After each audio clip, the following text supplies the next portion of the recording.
Good morning. So it's the third day of our trip. It's Wednesday and we have this long highway to contend with. You get sleepy sometimes while driving, so they have pit stops like this. You can see there are hammocks here and there are more hammocks over there.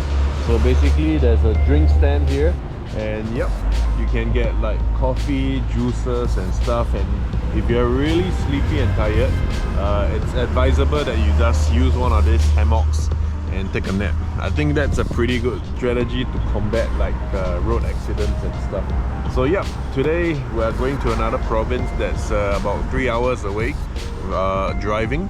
It's a province called Tây Ninh. It's near the Chu tunnels, you know, the ones that the Viet Cong uses to fight in the war and stuff. Yeah, we're not visiting that part of town, but we're going to other parts in the area. I'm not too sure where my Vietnamese relatives are bringing me, but yep, let's go and I'll bring you guys along the way. Okay, so earlier from this morning, we came from the other village to this village, and as you can see, it's still the countryside. It's about 2 hours away. And I'm gonna give you guys a little lesson on mindset. And this is the lesson. If you look at the cow in the background, it's actually tied to a tree stump just over here, and it's tied by a rope about maybe 1 inch thick, okay? So this cow can actually break free. The rope does nothing to restrict its freedom. And you guys have the same rope in your mind if you want to achieve something, but you keep on telling yourself you can't achieve something. This cow actually can break free from this rope anytime. It's about 300 to 400 kilos, right? It's a very strong cow and it can break free and get its freedom anytime. But it believes, because from young, the cow has been tied to this tree, right? And they believe that this rope can actually hold them back, right? Hold their freedom back. And everyone has this little rope in their mind as well, right? So you need to remove this rope from your mind if you want to set out to do something and achieve your dreams, okay? Don't be like this cow and believe there's a rope holding you back, right? So that's a mindset lesson all the way from the villages of Vietnam.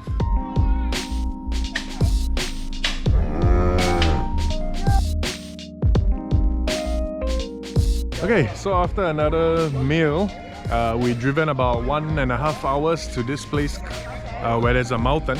So there's a cable car that actually takes you all the way up to this mountain. It's not very high, it's about 1,600 meters. I think it's called Nui Ba Den Mountain. It's like the Black Lady's Mountain, something like that. So anyway, yep, it's a little hill that we're gonna go up by cable car. So they are sorting out the tickets as mentioned. In Vietnam, the extended families are really huge, so there are at least 15 of us here today. And yep, they are just sorting out the attendance and gonna get the tickets for the cable car. So let's go check out what this mountain brings.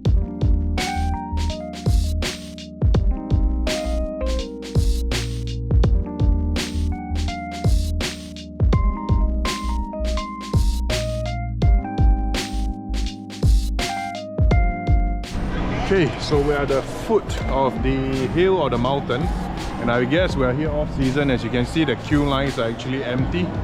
So I think we're gonna get tickets pretty fast to go up this mountain via the cable car. And yeah, there are quite a lot of local tourists on a weekday, but not too many. So again, no queues, which is a good thing. So this is one advantage about off-season travel.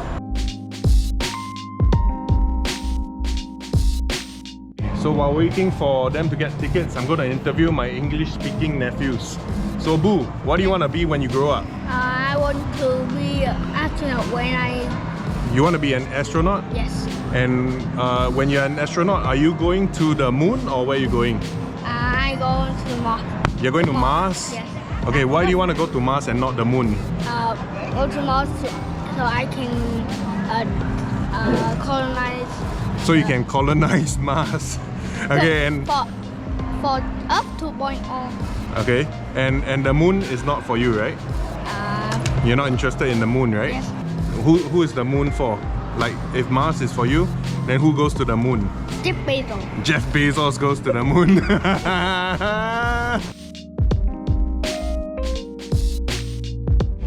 Okay, we're all in the cable car right now.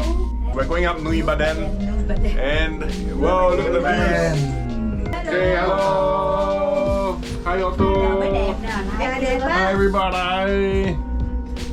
And hi me.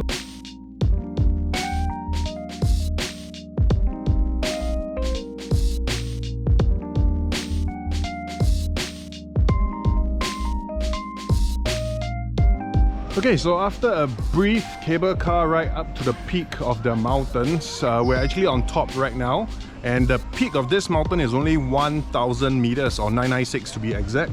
It is actually an extinct volcano, and it houses a pagoda for this deity behind me, the Nui Baden deity of Khmer origins. So we're actually in Tinin province right now. So this mountain is just 10 kilometers off Tinin. And yep, it houses this deity over here. Let's go to the other side and see if we can get a clearer view of it. From this angle, we have a better view of Nui Baden, or just Baden.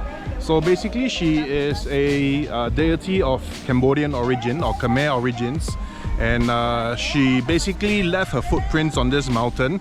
And due to some love affairs, she actually died on this mountain as well through suicide or betrayal, so it's unclear, right? But this is the deity above, and this deity is pretty special, and these are the deities that were actually here before all the organized religions. So before Buddhism, before, you know, the Christians or Catholics came to this country, right? The people here all pray to these local deities, such as this one here. So that's a very big statue dedicated to a local deity. I've never seen anything of this size, but this is the exact spot, right, where she passed on, and she's now like a god here that people venerate.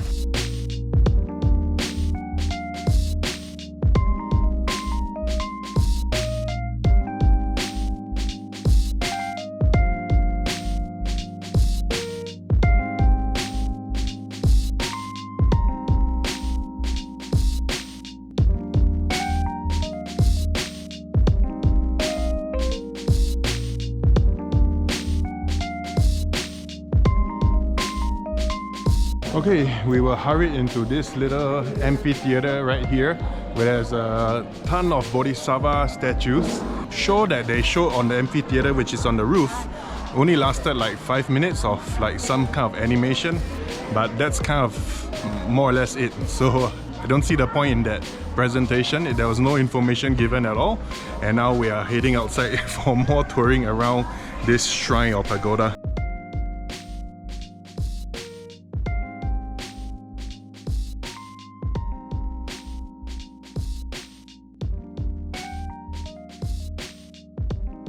Okay, so by the side of the pagoda behind me is a small, I think it's a man-made cave where Baden is actually enshrined, and there are lots of the local devotees here making offerings of incense. They are basically wishing for something, I guess, maybe good health or fortune. And yeah, the shrine is kind of cramped, so I'll try my best to squeeze in. And it's a little bit dark as well, so I'll try to squeeze in and see if I can get some footage inside. But yep, it's a very popular shrine, and apparently a lot of wishes have been granted. So let's try and squeeze in.